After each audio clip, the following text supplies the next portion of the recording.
Hey gang, this is Justin. So this is my first video. I'm going to go over the steps that I make to make porch swings.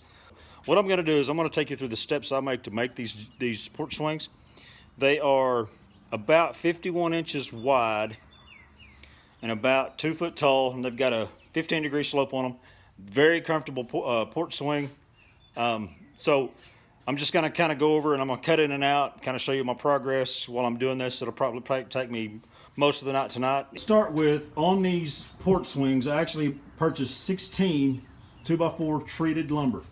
Now these are all different grain patterns everywhere. I'm gonna try to match these the best I can through the thickness planner first, which I have here.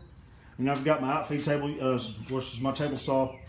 But I'm gonna go ahead and get these milled in and then we'll check back in then. Okay, so I've got these milled down. I just ran them through the surface planner, thickness planner, and got them all down to the same thickness. Now I'll start cutting the 4-foot pieces for the seats. Okay, as you can see, I've got the pieces cut for the 4-foot pieces. Now I'm gonna mill down these 8-footers down to 3 inches wide, and I've got to cut the armrest and the back pieces out of these for this porch swing. So I'll let you know when I've got these done. Frame out for the porch swings to the appropriate width. I'll go ahead and cut the other parts to this, and I'll show you the progress after this. Thanks. Okay, so I've got the armrest cut out. Now I'll have to do the half laps to hook them together, and then put the back supports on and the seat supports on. And when I get to that point, I'll touch back in with you. Okay, so what I'm going to do next is I'm going to rip these down to the appropriate width. These will be the seat slat supports and the back slat supports. So I'll check back in with you in a minute. So what I'm going to get ready to do now is I'm going to change out my table saw blade for my dado blade. So I'll get that set up, and then I'll come back and we'll talk about how I'm going to do the half laps and what that process is. Okay, so what I have is I have a Diablo 8-inch stacked dado set. And one thing, whenever you put these things on, one thing you have to remember is this one takes spacers and these little black washers that go inside on your arbor on your table saw.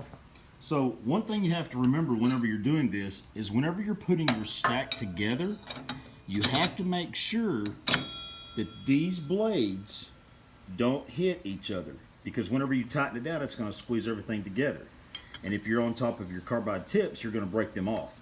So I just wanted to throw that in there because these blades are not cheap, but they do hog out a lot of material. Also, whenever you're doing this, you want to make sure that you're wearing eye protection. Of course, you want to make sure you're wearing eye protection anytime you turn on your table saw or your miter saw.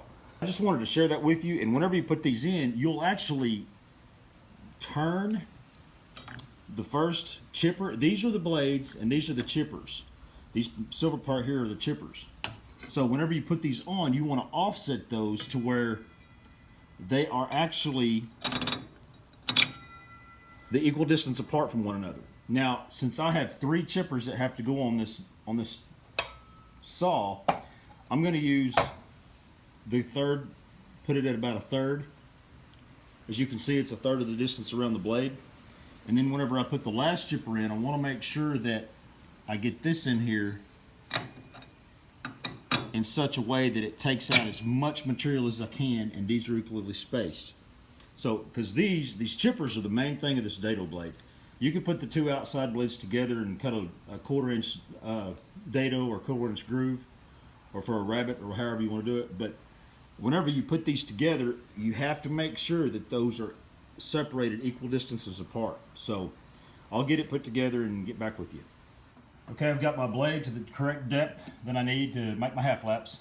Now I'm going to make my curve style stop block out of this piece of wood, and I'm going to rip a rabbet on this side. As you can see, I've cut my rabbet in my piece of wood. What this does is it gives me the correct distance from the end of the wood to where I need to cut. So that's going to fit in there like this, and my handrails, whenever I cut the half laps for those, will actually be in there deep enough to accommodate the piece of wood that I'm putting in there with it.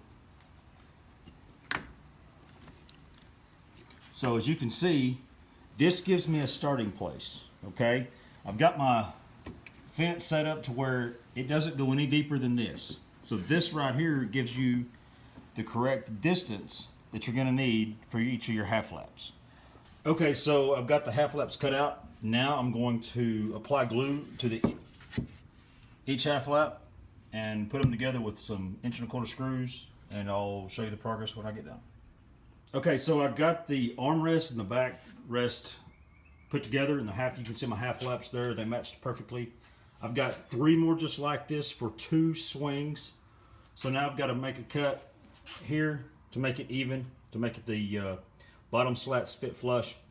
And then I'll add a piece of 1.5 by 1.5 to this part and go all the way back, and that's what's going to support the actual slats. So I'll get these done and touch back in with you. So I have the side frames completed. So now what I'm going to do is I'm going to go ahead and attach the backrest and seat rest to there. So on these slats, what I generally do is I do a 1/4 inch round over.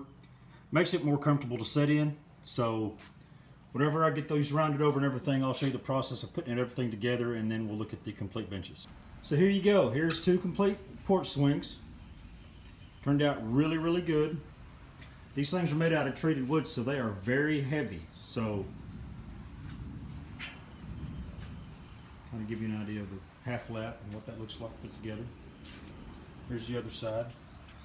You know, we made that straight cut down right here, and that matches the front of the whole swing. And then of course I've got the eye bolts put in, and they go in pretty easy. Drill a 3/8 inch hole and just drive them in. So I think we're going to call this project complete. I think the new owners will either stain them after they cure a little bit, or spray some Thompson's water seal on them, or whatever. They should last them a very long time. These are very durable, very well put together. Very nice porch swings. If you would, subscribe to my channel, and I appreciate you watching.